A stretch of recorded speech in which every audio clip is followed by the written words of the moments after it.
Hello po, ako po si Mai and welcome to Tagalog Beyond Basics.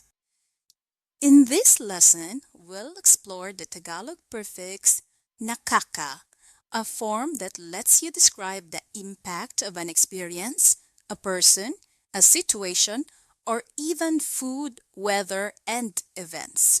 So when you want to express what something does to you emotionally or physically, use nakaka to show the effect.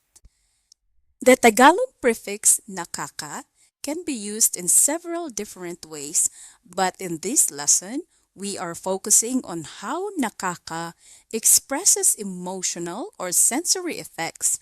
In other words, how something makes you feel. When you hear the Tagalog prefix nakaka, think of it as it makes me feel or it causes. In Tagalog, the prefix nakaka is one of the most expressive ways to describe how something makes you feel. It doesn't describe your emotion directly, instead, it describes the effect something has on you.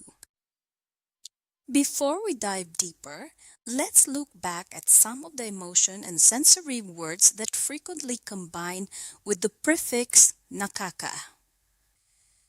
First, we have tuwa, which means joy or delight. Inis, beaming, irritation. Takot, fear.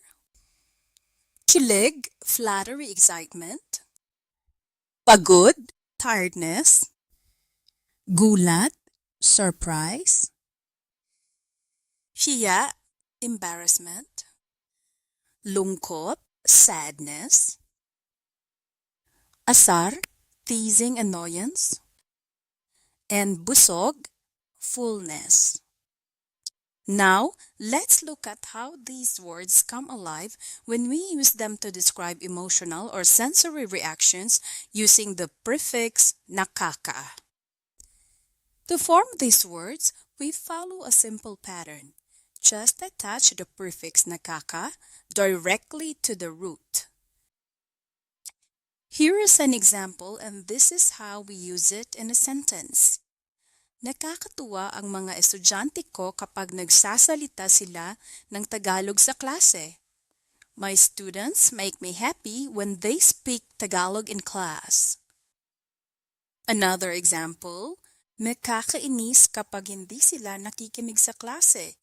It's annoying when they don't listen in class. Susunod na halimbawa, nakakatakot kapag may malakas na kulog. It's scary when there's loud thunder. Huling halimbawa, last example, nakakapagod magtrabaho buong araw. Working all day is tiring. All these examples show how a situation, a person, or an event makes someone feel, but is not limited to people or actions. It can also describe how the weather, food, or anything that affects your feelings or experience.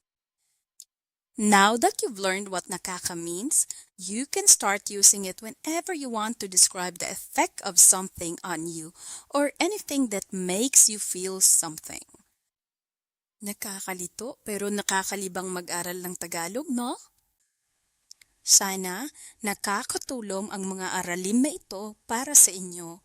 I hope these lessons are helping you. O sige, magkita-kita ulit tayo sa susunod ha. Mag-ingat kayo palagi. Paalam po!